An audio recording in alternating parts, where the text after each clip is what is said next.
Hey folks, how we doing today? It's me again, Shannon Fox here, Devoted Patriots 2 channel.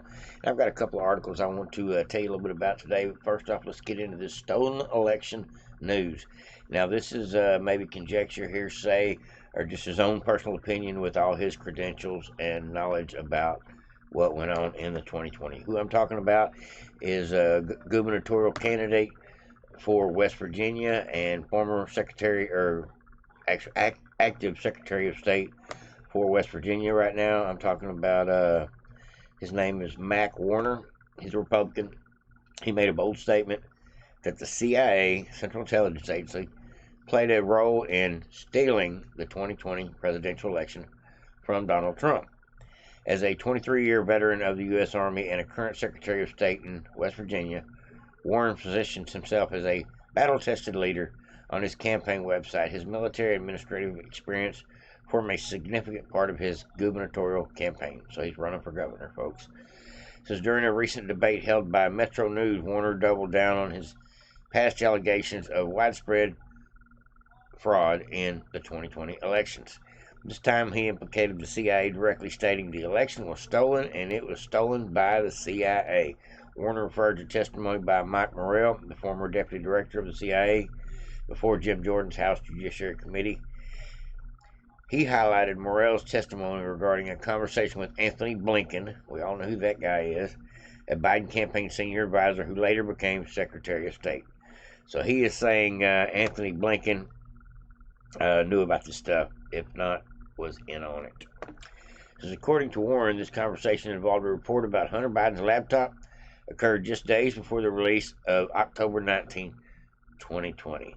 That's how he said. This is how he's saying they're stealing the election, by controlling the flow of information, actually being able to get out to the public, including things like the laptop. This is on October 19, 2020. Statement from 51 former intel agents suggested that the story about Hunter Biden's laptop was Russian influence, Russian disinformation. When Mike Morrell testified under oath to Jim Jordan that yes, he colluded with Anthony Blinken to sell that lie to the American people 2 weeks before the election for every purpose of throwing the presidential election. How does it get stolen if the FBI covers it up and Mark Zuckerberg spends $400+ million to put his thumbs on the scale? Well, the truth of the matter is that's not fair. That is election interference at the least. It can be recalled during an interview with Jim Jordan and Kash Patel, said that Mike Morrell confessed under oath that the Biden campaign was behind the letter signed by the 51 former intel agents to suppress the laptop story. And this is all common knowledge at this point. But the Biden campaign wanted something for Biden to use to defend himself during the 2020 debate, where they knew Trump was going to throw that question at him about his son and about the money, and Biden had his talking points. So they just made up an extravagant lie, recruited 51 intelligence leaders, or former intelligence leaders, just asked them to sign a letter and lie to the American public, because they were all Trump haters, and they seemed to believe that that was the best thing for the country.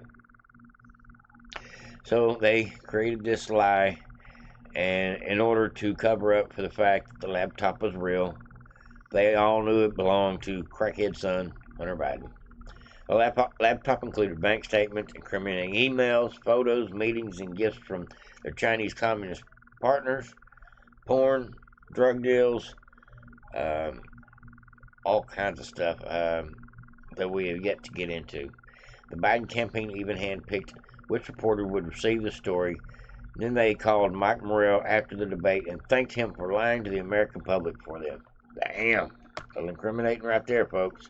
It says Warren, a strong supporter of former President Trump and an Army veteran, has been vocal on the campaign trail about his concerns regarding U.S. intelligence agencies. He has stated that the CIA and the FBI pose greater worries for him than foreign adversaries such as Russia and Iran. He's saying the enemy is within. The biggest threat to America, the threat to democracy, is really our three-lettered agencies that have been weaponized, otherwise known as the deep state, folks.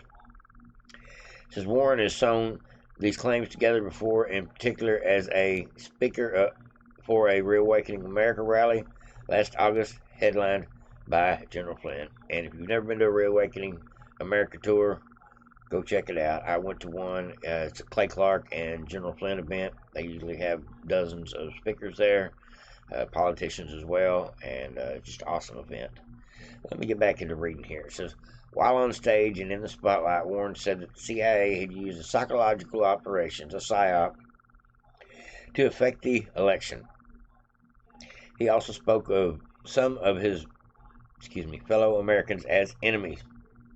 51 so-called intelligence experts signed a letter saying it was all the indicia of Russia. It had all the indications of Russia disinformation. And I remember they used that very same talking point. Russia disinformation. It all had the earmarks. I remember the word earmarks. Earmarks of Russian disinformation. Note the quibbling here. Doesn't say it is. They say it has the indication of, in hand, Warner said, his hand wavering to make his point. Basically what he's saying is the way they just basically wave it off. So they put the information out there, then Biden uses it, and then Biden uses, then they catch it, they use that information against Trump in that election for 2 weeks prior to that. They basically covered Biden's ass with the lie. 51 people vouched for him, tried to spin it and make it look like Trump was the one that was making up stories, and this is all just weeks before the actual election. And basically to try to discredit the fact that all the heat was coming down on the Biden's family behind. A lot of people were finding out the laptop was real, and the government suppressed it. Super suppression on that thing. They suppressed it on all social media sites as well. It says that has been debunked by 51 intelligence experts. That was the narrative, and there wasn't time to overcome that. And now that they start laughing about it, they brag about it, how they got away with it. Well, now we're finding out the truth of the matter is they all lied about it. Warner cited in his own military service and Flynn's to say, we're familiar with the PSYOP, with this psychological operation. This is where I get really pissed. They lied to the American people. It wasn't until March of this year, more than 2 years after the 2020 election, that I had to start worrying about those domestic enemies and that domestic enemy. We have met the enemy, and they are us. It is the CIA. It is the FBI, Warner said to Cheers. This was all the things that he was saying at the CPAC event. I don't doubt this. I do believe the suppression of information was just one of many factors that affected the outcome of the 2020 election. I think there was machine issues. Just my own opinion, there was machine issues, there was ballot harvesting issues, there was states making last minute changes, issues that were unconstitutional. Don't get me started about the 2,000 mules issue, because we could go on about that one for days with some video footage to back it up. But there was also an information war going on, a propaganda war, a suppression of the truth game going on between the Democrats and the Republicans, and the Republicans were trying to get the truth out and expose the Democrat Party, and the Democrats were not having it. They were spin doctoring everything 100% and turning around and getting all the mainstream media to chirp their lie, to chirp their narrative. So anything that was basically a crime done by the Democrats, they found a way to spin it back to Trump did it first, or it was Trump that was the one that actually done it. And we're all starting to see through that now, folks. Most people at this point know that they've been wronged by mainstream media, legacy media, more than any other entity out there. As much as our government is crooked and not good for the people, and we've got a lot of criminals running the show right now, just as bad is not just the complacent media, but the media that is willing to carry the water for the line left. The ones that refuse to do their journalistic job of keeping government in check. When they have people like Karine Jean-Pierre get up in front of the podium and lie their asses off to the American people day in and day out, telling us our inflation is gone and our border is closed and Joe Biden thinks for himself. We know better than all that stuff. We know it's all a lie. Well, that's what I got for you on this particular clip, folks. I just thought that was a pretty interesting read. I do believe what West Virginia Secretary of State said. As a matter of fact, it's been said many a times that to say that the election was stolen by machines or by election fraud is one thing, but to say that it wasn't tampered with due to the fact that a percentage of the population would have probably voted differently if they did know that the laptop was real and that Joe Biden and Hunter Biden were in cooperation with the money laundering that they're now proving in countries like Ukraine and China. Sickening mess, folks. Now, Joe Biden did yell at everybody, tell everybody to hush up today after he decided he was going to take $200 million out of the Department of Defense military fund to send to Ukraine for aid, because when Zelensky tried to go before Congress today, Mike Johnson told him, we ain't got no money for you. We're trying to fix our border. We got to take care of our own problems first. So if you want us to send you some more money, we don't have a problem with that. You can get our border fixed. Go talk to the Senate. Go talk to Joe Biden.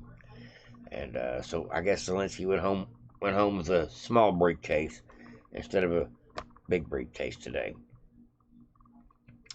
Now, there was one more thing I wanted to bring y'all.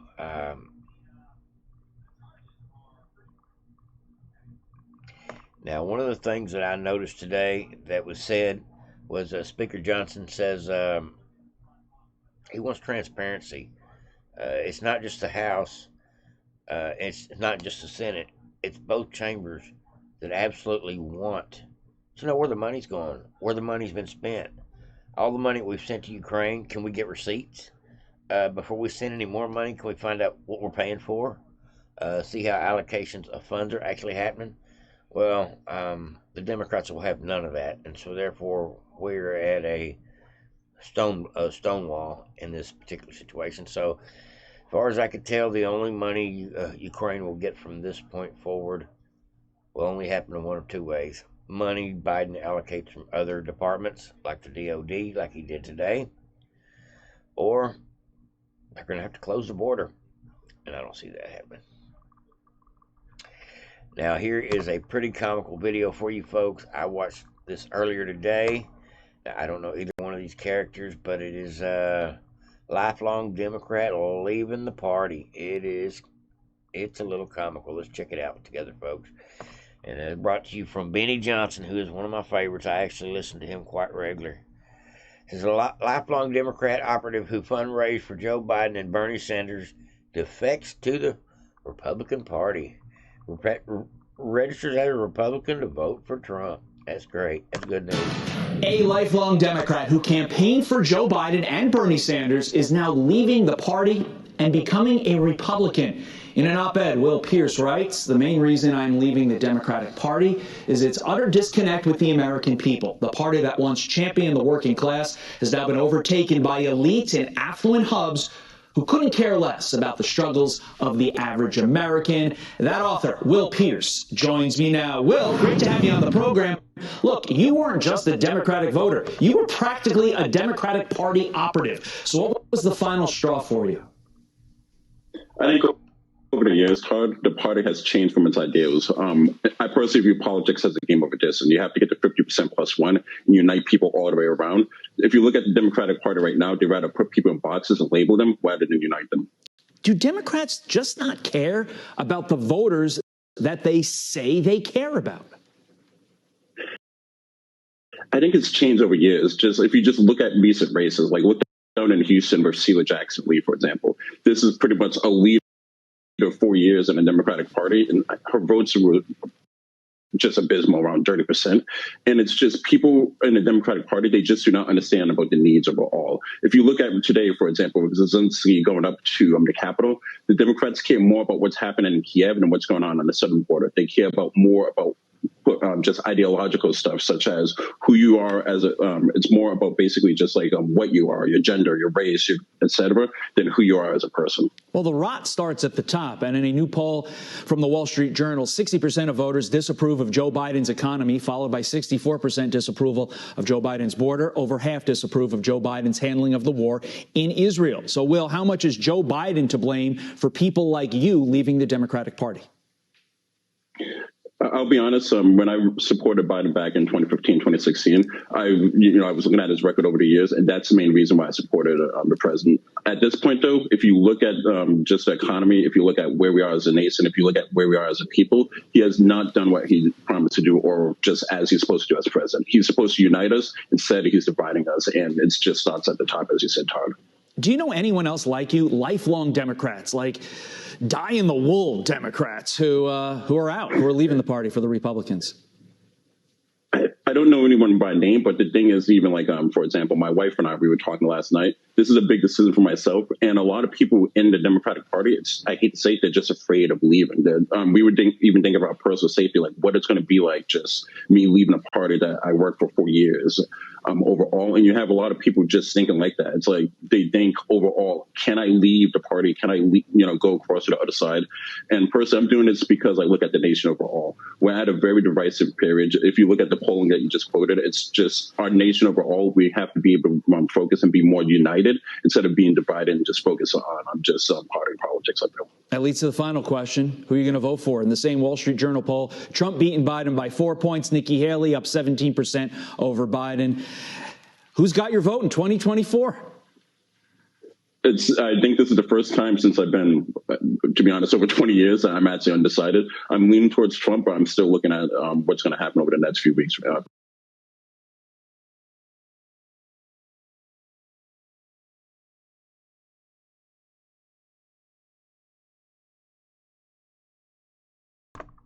Now, folks, I've been noticing over the last couple of days, if you've seen that number figure right there, Fox News is pushing Nikki Haley. They're lying, they're spinning, they're fudging the numbers, they're pushing Nikki Haley. I see it so clear. They're saying that Trump will beat Biden by possibly, is ahead of Biden by possibly 4 points. If they were to have a rematch today, Trump is ahead by 4 points in X amount of states, a percentage of the states. They're saying if you match up Nikki Haley against Biden, well, she blows Biden out by like 17%. She blows Biden out like she gets 51% of the vote and Biden gets like 34% of the vote. So basically what they're trying to say is, in a funky kind of way, is that Nikki Haley is polling to beat Biden better. It has a better chance of beating Biden than Trump. That's the spin on this bullshit. I've seen this poll. I've seen Fox and CBS do this week. They are trying to push Nikki Haley. Mark my words, folks. Start watching for it. You will see this more and more coming to pass over the mainstream media over the next months to come. I believe they're going to push Nikki. Try to, even the left-wing news pundits are going to try to boost Nikki Haley up with poll numbers, with hypotheticals of her beating Biden when Trump barely can beat Biden. If Trump only beats Biden by 1 to 4%, how in the hell is Nikki Haley, who can't get 16% of the vote, going to beat Biden with 51% to 34%? The numbers don't add up, folks. I'm not that great in math, but I can tell you that math there doesn't work. That's all I got for you, folks. Everybody have a great day. I decided I'd bring you a little clip at the end. Another lifelong Democrat says, F it, I'm out. Over and out, folks. Everybody have a great day.